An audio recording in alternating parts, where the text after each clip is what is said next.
இவரை யாருன்னு பாக்குறீங்களா? போலூர் சட்டமன்ற தொகுதியோட டிவிகே கட்சியோடைய எம்எல்ஏவா. இவர் நின்ன ரீல்ஸ், நடந்த ரீல்ஸ், உக்காந்த ரீல்ஸ், பார்த்த ரீல்ஸ், சிரிச்ச ரீல்ஸ்ன்னு அப்படியே சட்டமன்றத்துக்கு போய் அங்கேயும் ரீல்ஸ் எடுத்துட்டு இருக்கானுங்க. கொடுமை. நான் கூட வேற யாரோ தெரியாம எடுத்துட்டாங்கன்னு நினைச்சிட்டு இருக்கேன். ஆனால் ஆல்ரெடி இவரே ஆளை நிற்க வச்சு அதை வீடியோ எடுத்து, போக்கிரி படத்தில் விஜய் எப்படி பேண்ட் எடுப்பாரோ அதே மாதிரி இவரும் எடுத்து அதை ரெண்டுத்தையும் மிக்ஸ் பண்ணி எடிட் பண்ணி அதுக்கு ஒரு மாசா பாட்டை போட்டு அதை இவர் ஐடியிலே வெளியிடுறாரு. ஒரு சட்டமன்ற உறுப்பினரோட முக்கியமான வேலை போல.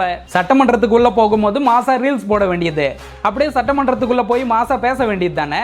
அதை விட்டுட்டு அங்க விஜய மொத்த பேரும் சேர்ந்து கும்மி அடிச்சிட்டு இருக்காங்க. இவர் கம்முன்னு உட்காந்து வேடிக்கை பார்த்துட்டு இருக்காரு. அப்படியே இன்டர்வல் விடுவாங்க, டீயும் வடையும் சாப்பிட்டு வீட்டுக்கு வந்துட வேண்டியது. இதுக்கு ரீல்ஸ் ஒரு கேடு. போலூர்ல இந்த டிவிகே எம்எல்ஏக்கு ஓட்டு போட்டு ஜெயிக்க வச்சுட்டு ஏதோ பெரிய புரட்சி பண்ணிட்டோன்னு நினைச்சிட்டு சுத்திட்டு இருக்கானுங்க தற்கூறிங்க.